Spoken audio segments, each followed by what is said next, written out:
Never before offer national highway పై ఆకర్షణీయమైన commercial plots గజం కేవలం 5,999 రూపాయలకే. ఆంధ్రప్రదేశ్లో కూటమి ప్రభుత్వం ఇచ్చిన హామీల్లో సూపర్ 6 లో ఒక ప్రధానమైన హామీ ఉచిత బస్సు పథకాన్ని నెరవేర్చింది. ఆగస్టు 15వ తేదీ రోజునే ఆంధ్రప్రదేశ్లో మహిళలకి ప్రధానంగా ఆర్థిక స్వేచ్ఛని ఇచ్చేటువంటి అంశంగా దీన్ని చెప్తున్నారు. దీనికి సంబంధించినటువంటి first travel AP CM, deputy CM, అలానే మంత్రి నారా లోకేష్, బీజేపీ రాష్ట్ర అధ్యక్షుడు మాధవ్ వీళ్ళందరూ కలిసి చేశారు. టికెట్ ఇచ్చినటువంటి విధానం, అందులో మెన్షన్ చేసినటువంటి రేట్స్ ఇవి కూడా చాలా ఆసక్తికరంగా ఉన్నాయి. ఒకసారి విశ్లేషించే ప్రయత్నం చేద్దాం. ఇది ఫ్రీ బస్సు స్కీమ్ అంటే బాధ్యత లేని పరిస్థితి వస్తుంది కాబట్టి ఫ్రీ బస్సు స్కీమ్కి దానిలో కూడా ప్రభుత్వ రాయితీ ఎంత ఇస్తుంది అనే దాని మీద ఒక క్లారిటీ ఇస్తూ రాష్ట్ర ప్రభుత్వం ఈ నిర్ణయం తీసుకుంది. ఇది ఫ్రీ బస్కి సంబంధించిన టికెట్ ఉండవల్లి నుంచి పిఎన్బిఎస్ అంటే పండిట్ నెహ్రూ బస్ స్టేషన్, ఇది విజయవాడ బస్ స్టాండ్ అంటారు. విజయవాడ బస్ స్టాండ్కి చేసినటువంటి ప్రయాణం, దానికి మొత్తం టికెట్ ధర 30 రూపాయలు, ప్రభుత్వం ఇస్తున్న రాయితీ 30 రూపాయలు, చెల్లించవలసింది 0. అంటే సాధారణంగా బస్ టికెట్ అంటే బస్సు ప్రయాణం ఉచితం అనగానే జీరో టికెటింగ్ అనే సిస్టమ్ని ఒకటి ఫాలో అవుతూ వస్తున్నారు. తెలంగాణలో బస్సు ట్రావెల్ చేసేటువంటి మహిళలకు కూడా జీరో టికెట్ని ఇస్తున్నారు. కానీ ఆంధ్రప్రదేశ్లో మాత్రం టికెట్ ధర చెబుతూ, టికెట్ ధరకి ప్రభుత్వం ఎంత రాయితీ ఇస్తుందో చెబుతూ అది ఉచిత ప్రయాణంగా నోటిఫై చేస్తూ జీరో టికెట్ విధానాన్ని తీసుకొస్తున్నారు.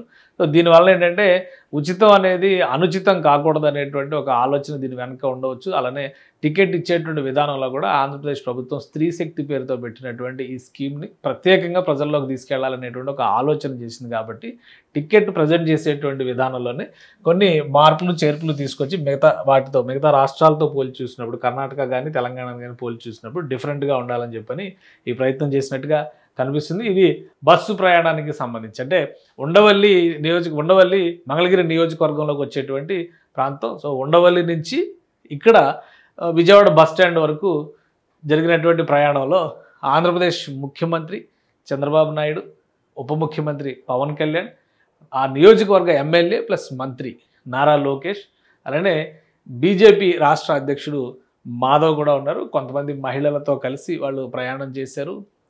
ప్రధానంగా అక్కడ ఉన్నటువంటి లొకేషన్ పరంగా చూస్తే కనుక అమరావతి సరిహద్దు ప్రాంతం, రాష్ట్ర రాజధానిగా చెబుతున్నటువంటి అమరావతి సరిహద్దు ప్రాంతం నుంచి ప్రయాణం మొదలయ్యి నేషనల్ హైవే పైనుంచి సాగి బస్ స్టాండ్ వరకు, విజయవాడ బస్ స్టాండ్ వరకు వెళ్ళింది. బస్సు వచ్చేటువంటి క్షణం వరకు కూడా అక్కడ వెయిటింగ్ సీన్స్ మనం చూడొచ్చు. ఈ వెయిటింగ్ సీన్స్ చూస్తే కూడా రోడ్డు పైన సాధారణమైనటువంటి ప్రయాణికుల తరహాలోనే వీళ్ళు వెయిట్ చేస్తూ ఉన్నారు.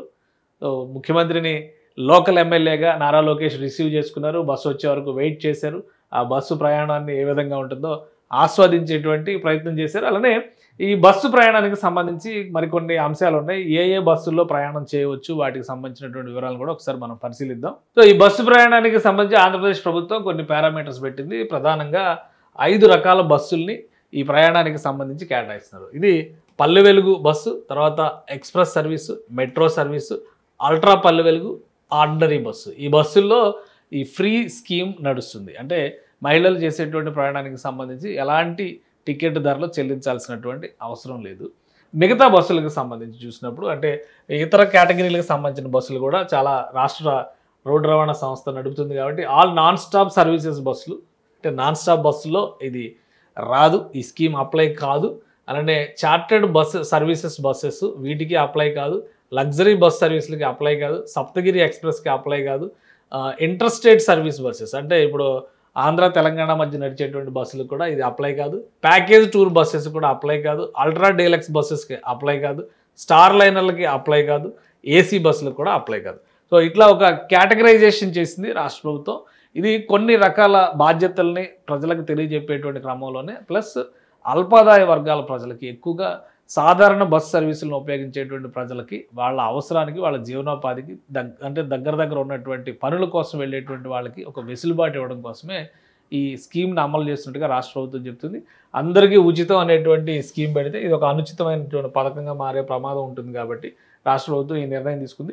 సో లాంఛనంగా ఈ బస్సు ప్రయాణం అనేది ఆంధ్రప్రదేశ్లో ఉచిత బస్సు ప్రయాణం అనేది మొదలైంది. దీని టికెట్కి సంబంధించినటువంటి వ్యవస్థలను కూడా ప్రభుత్వం స్ట్రీమ్లైన్ చేసింది. ఇక ఈ స్కీమ్ ఏ విధంగా ముందుకు సాగుతుంది, ఎప్పటికప్పుడు మహిళలకు సంబంధించి, ఎందుకంటే ఉచిత బస్సు పథకం అనే దాని మీద చాలా హోప్స్ పెట్టుకున్నారు. హైదరాబాద్ తరహాలో వర్క్ అట్మాస్ఫియర్ లేదు, వర్కింగ్ ఉమెన్ క్లాస్ తక్కువగా ఉంటుంది కాబట్టి ఆంధ్రప్రదేశ్లో ఓన్లీ మెట్రో సిటీస్గా ఉన్నటువంటి విజయవాడ, గుంటూరు, అలానే వైజాగ్, ఇటు తిరుపతి, కర్నూలు లాంటి ప్రాంతాల్లో మాత్రం ఎక్కువ ప్రయోజనం ఉంటుందనేటువంటి అభిప్రాయం వ్యక్తమవుతుంది. సో మొత్తానికి స్త్రీ శక్తి పథకం ప్రారంభం అయింది కాబట్టి ఈ పథకం ఎలా అమలవుతుందో ఇక వేచి చూడాలి. సుమన్ టీవీలో మీ పర్సనల్ అండ్ బిజినెస్ ప్రమోషన్స్ కోసం కింది నెంబర్కి కాంటాక్ట్ చేయండి.